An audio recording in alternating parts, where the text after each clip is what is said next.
எபிரேயர் 10:23 சொல்கிறது வாக்குத்தத்தம் பண்ணினவர் உண்மை உள்ளவர் என்று. எபிரேயர் 11:18 சொல்கிறது வாக்குத்தத்தம் பண்ணினவர் நிறைவேற்ற வல்லவராயிருக்கிறார். ஆகவே இப்பொழுது வாக்குத்தத்த செய்தியை உங்களுக்காக நமது ஊழியத்தின் ஸ்தாபன தலைவரும் எங்கள் தகப்பனாயிருக்கிற பேராயர் டாக்டர் நித்யராஜ் அவர்கள் வழங்குவார்கள். ஜபத்தோடு கேளுங்கள். ஆண்டவரும் இரட்சகருமாக இயேசு கிறிஸ்துவின் நாமத்தினாலே உங்கள் அனைவருக்கும் புத்தாண்டு நல்வாழ்த்து தெரிவித்துக் கொள்கிறேன். கர்த்தர் உங்களை இந்த ஆண்டு அதிகமாக ஆசீர்வதிப்பாராக. தேவ சமூகத்திலே நானும் என் சகோதரம் இணைந்து ஆண்டவரே இந்த 2017ஆம் ஆண்டு எங்களுக்கு ஒரு வாக்குத்தத்தம் தாரும், நீர் என்ன வார்த்தை செய்ய போகிற பிரார்த்தனை பண்ணும்போது வேதத்திலே ஒரு அருமையான வசனத்தை கர்த்தர் காண்பித்தார். வாசிக்க கேட்போம். ஆதியாகமம் புஸ்தகம் 17ஆம் அதிகாரம் 2ஆம் வாக்கியம். நான் உனக்கும் எனக்கும் நடுவாக என் உடன்படிக்கையை ஏற்படுத்தி உன்னை மிகவும் திரளாய் பெருக பண்ணுவேன் என்றார். அந்த வசனத்திலே கடைசி வரியை குறிப்பாய் ஆண்டவர் ஜபத்திலே காண்பித்தார். கடைசி வரி வாசிக்க கேட்போம். உன்னை மிகவும் திரளாய் பெருக பண்ணுவேன் என்றார். உன்னை மிகவும் திரளாய் பெருக பண்ணுவேன் என்றார். ஆபிரகாம் பார்த்து கர்த்தர் சொன்ன ஒரு அருமையான வார்த்தை, உன்னை மிகவும் திரளாய் பெருக பண்ணுவேன். பெருக பண்ணுவேன் என்ற அர்த்தம் வேற, திரளாய் வேற, மிகவும் வேற. அப்படின்னா என்ன அர்த்தம்னா 2017ஆம் ஆண்டு ஆபிரகாம் சொன்ன வார்த்தை கர்த்தர் நமக்கு கொடுக்கிறார். இந்த 2017ஆம் ஆண்டு உங்களை, உங்கள் குடும்பத்தை, உங்கள் வருமானத்தை, உங்கள் பொருளாதாரத்தை, உங்கள் ஊழியத்தை மிகவும் திரளாய் பெருக பண்ணுவார். தேவனுக்கு மகிமை உண்டாவதாக. நம்முடைய தேவனுக்கு ஒரு சுபாவம் உண்டு, இயற்கையாகவே நம்மளை பெருக பண்ணி ஆசீர்வதிக்கிறவர். சில உதாரணமான வசனங்களை வேகமாய் வாசிக்கிறேன். ஆதியாகமம் 1:28 வாசு பார்த்தீங்கன்னா, ஆதாம ஏவாளும் ஆண்டவர் தோட்டத்தில் வைத்து நீங்கள் பலுகி பெருகி பூமியை நிரப்பக என்று சொல்றார். அதன் பிறகு தேவ கோபத்தினால் பூமியை அழிக்கும் போது ஆதியாகமம் 9:1 நோவாவை குடும்பத்தை பார்த்து சொல்றார், நீங்க பலுகி பெருகி பூமியை நிரப்புகள். அதுக்கப்புறம் ஆதியாகமம் புஸ்தகம் 15ஆம் 5ஆம் வாசு பார்த்தோன்னா ஆபிரகாமை பார்த்து கர்த்தர் சொல்லுகிறார், வானத்தை நட்சத்திரம் பார், உன்னை அப்படியாய் பெருக பண்ணுவேன். அதன் பிறகு ஆதியாகமம் 28:3 எடுத்து வாசி பார்த்தா யாக்கோபை வனாந்தரத்தில் படுத்திருக்கிறான், உன்னை பலுகி பெருக பண்ணுவேன். அதுக்கப்புறம் ஆதியாகமம் 26ஆம் 5ஆம் வசனத்துல ஈசாக்கப்பா சொல்றாரு, நான் உன்னை பலுகி பெருக பண்ணுவேன். என்னாகமம் புஸ்தகம் 24ஆம் 6ஆம் வசனம் வாசித்து பார்த்தீங்கன்னா இஸ்ரவேல் ஜனங்களை பார்த்து ஆண்டவர் சொல்றாரு, நீங்க பரவி போகும் ஆறு, அப்படின்னா நான் உங்களை பரவி போக பெருக பண்ணுவேன் சொல்லுகிறார். பழைய ஏற்பாடு மாத்திரமல்ல, புதிய ஏற்பாடை பார்த்தா இயேசுநாதர் எங்கெல்லாம் ஜனங்களை சந்தித்தாரோ அங்கெல்லாம் பெருக்கும். கனசரத் கடலில் ஒன்றுமே இல்லை நிற்கிறாங்க, சீசர்களை பார்த்து சந்திக்கும் போது வலைக்கிழிய மீன்கடுத்து பெருக்கும். திபேரியா கடற்கரை ஒன்றுமில்லை நிற்கிறார்கள், சோர்ந்து போய் இயேசு சந்திக்கும் போது வலைக்கிழிய மீன் பெருக்கும். வனாந்தரத்தில் 5 அப்பம் 2 மீன் வைத்து பெருக்கும். இப்படி பரிசுத்த வேதத்தில் பல இடங்களை கோடிட முடியும். ஆனால் ஆவியான குறிப்பாக எனக்கு காண்பித்த காரியம் கர்த்தருக்கும் இயேசு கிறிஸ்துவுக்குள்ள சுவாபம் என்ன தெரியுமாங்க, நம்மளை ஆசீர்வதித்து பெருகப்படுவதுதான். தீர்க்க தரிசனமாக சொல்லுகிறோம், இந்த 2017ஆம் ஆண்டு கர்த்தர் நம்மளை பெருக பண்ணுவேன் வாக்கு பண்ணுகிறார். ஆகவே எங்கள் ஊழியத்துக்கு பெருக்கத்தின் ஆண்டு என்று பெயர் வைத்து நான் கொண்டாடுகிறோம். எங்கள் கேலண்டரில், எங்கள் அட்டையில், எங்கள் ஸ்டிக்கெட்லாம் பெருக்கத்தின் ஆண்டு என்று எழுதியிருக்கிறோம். நீங்கள் இது விசுவாசிங்கள். இந்த நிகழ்ச்சியை பார்க்கிற நீங்கள் எங்கள் பங்காளராக இருக்கிறபடியால், எங்களை நேசிக்கிறபடியாக இருக்கிறபடியால், நமது விசுவாசியாக இருக்கிறபடியால் உங்களுக்கும் இந்த வார்த்தை பலிக்கும். நீங்கள் இந்த ஆண்டு முழுவதும் சொல்லி ஜெபியுங்கள், கர்த்தர் இந்த ஆண்டு எங்களை மிகவும் திரளாய் பெருக பண்ணுவார். போகட்டும். இன்னைக்கு செய்தியின் தலைப்பு, ஆண்டவர் எந்த சூழ்நிலை உள்ள பிள்ளைகளை பெருக பண்ணுவார். பெருக்கத்துக்கு எப்படிப்பட்ட சூழ்நிலை பிள்ளைகளை கர்த்தர் பெருக பண்ணுவார். 3 சூழ்நிலை ரொம்ப சுருக்கமாக சொல்ல போகிறேன். செய்தி முடிந்த பிறகு கடைசியாக நானும் இணைந்து ஜெபம் பண்ணுவோம். எங்களோடு சேர்ந்து நீங்கள் பிரார்த்தனை பண்ணுங்கள், கர்த்தர் உங்களை பெருக பண்ணுவார். முதல் சூழ்நிலை ஆதியாகமம் புஸ்தகம் 32ஆம் அதிகாரம் 10ஆம் வசனம் வாசிக்க கேட்போம். அடியேனுக்கு தேவரீர் காண்பித்த எல்லா தயவுக்கும் எல்லா சத்தியத்துக்கும் நான் எவ்வளவேனும் பாத்திரன் அல்ல.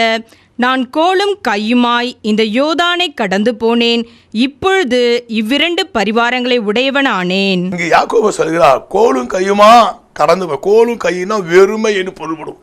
வெறுமையா கடந்து போனேன், இப்பொழுதோ இவ்விரண்டு பரிவார உடையான. பெரிய பெருக்கத்தோடு கூட திரும்ப வரும்பொழுது அப்பா அம்மா வீட்டை விட்டு மாமா வீட்டுக்கு போகுது. யோர்தான் வெறுமையான சூழ்நிலை. திரும்பி வரும்போது பயங்கர பெருக்கத்தோடு வருகிறார். இன்னொரு வசத்தை ரொம்ப குறிப்பாக வாசித்து பார்த்தீங்கன்னா ஆதியாகமம் புஸ்தகம் 30ஆம் அதிகாரம் 43ஆம் வசனம் வாசிக்க கேட்போம். இவ்விதமாய் அந்த புருஷன் மிகவும் விருத்தியடைந்து திரளான ஆடுகளும் வேலைக்காரிகளும் வேலைக்காரரும் ஒட்டகங்களும் கழுதைகளும் உடையவனானான்.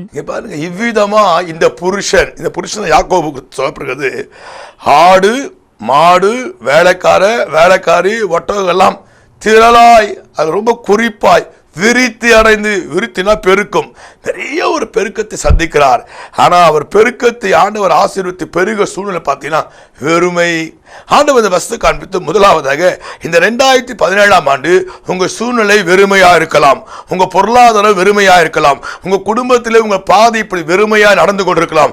வெறுமையா இருக்கிற சூழ்நிலை பிள்ளைகளை கர்த்தர் ஆசீர்வதித்து டிசம்பர் 31ஆம் தேதிக்குள் உங்களை பெருக பண்ணுவார்.